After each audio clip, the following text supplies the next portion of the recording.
King Georgie, be godless. Thai International, tell them the Tipsy Mabhanditi. Gear number 1 na Bombito Kijapatani. Gear number 2 check Dostogani. Gear number 3 Toshandi Sabomeshani. Gear number Amise. Millions in the Tipsy Mabhanditi. Tipsy Skelly Mabhanditi. Tipsy I don't know 2014. I think 6 years ago.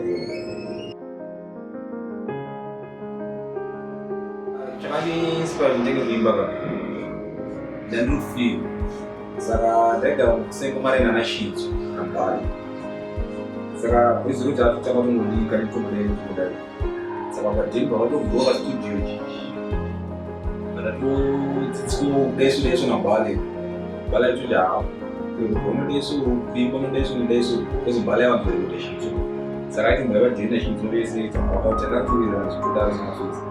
So one day, I was going to try because I'm too right, I'm too over. So I'm going to say, I'm going to see. I'm going to see. I'm going to see. I'm going to see. Beta by each day.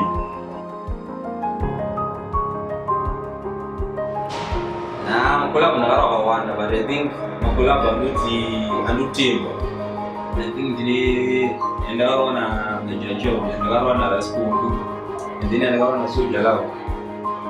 What they were I markets.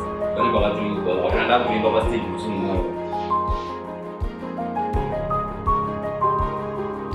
But the artist says as long as it's good music. Internationally, we're going to try Christmas in a conscience. And then local the minor colors that you buy.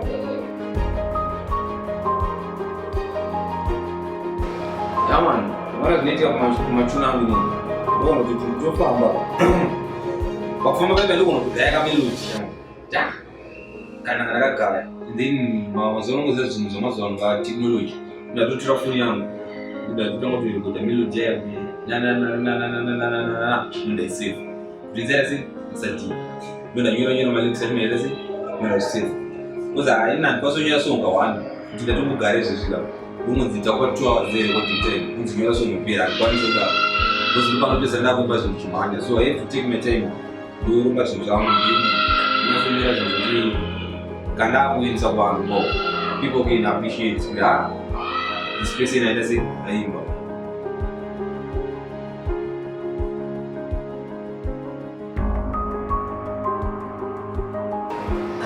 My level not brand job. But I singles collection, I think 2.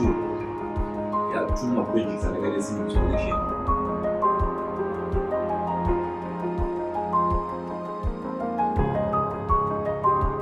Yeah, I think from graduates about 10 years. I think from graduates about 10 years. And about the chip about album. I can't promise you about the inside. Chips are under alienation. Who are saying since 2016, 2016. Look, Jim, I'm about to look, Jim. I'm going to do what to say and do what to do.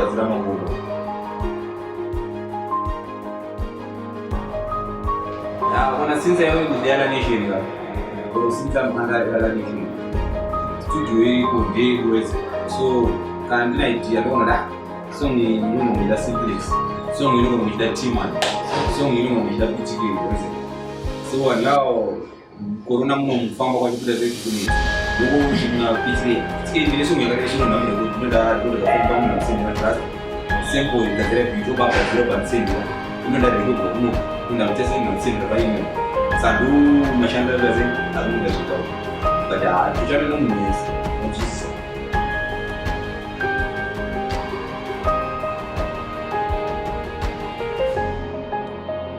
Now, some of the Jiri, but one depends on how do you take it in your voice.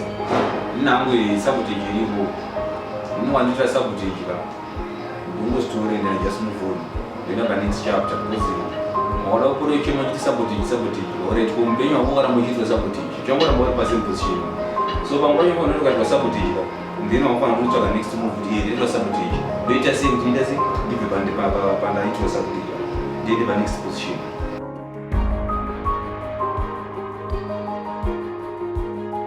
I think kuna kutanga chinjo kutanga, you have to work hard. What is it? You have to push. Hazvingoita kahwani kuti naswa toimba so ngamangwana yacho munhu yatodira izvo zvakuna zvakadaro. Kuona munhu anekaimba so nhasi ka mangwana unoita hitika. I tell you kuti it doesn't last. Chinhu chakanaka in life, set music, in life yenye chinhu chakanaka chinolasta. Unofanira kunge wachishandira. So I just want to say kuti amana work hard, never lose hope.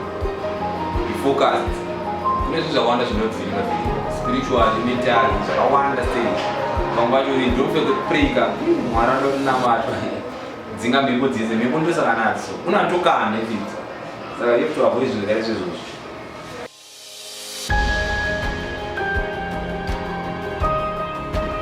Big up Yala Nation, Guitar International, big up Osiala, big up King George.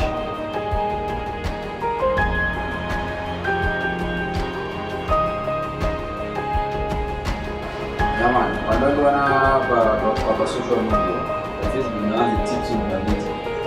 That's my official page.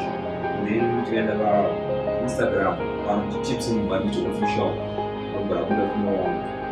Then WhatsApp number is 0784 755 265. Do number zangu za WhatsApp do dzese zvamunokuenda kungocha kutuba choko.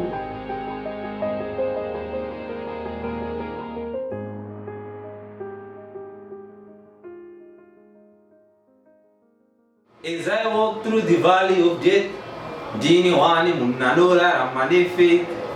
Remember life is priceless, so give thanks cause you don't even know what it's worth. Pamwe pacho zvinomboramba boys, pamwe pacho ndinomboita all wrong choice. Asi pandinoimba ndichibuditsa voice, chishuwo changu kugona kwete kungoita noise. Mumwoyo ndine zvandinoshuwira, zvinoita ndisiye zvese zvinoshamisira. Pamwe pacho pandinotarisa mira nechemumwoyo ndongoti wangu shingirira. So better must come, better must come. I hope one day ndichareach my goals.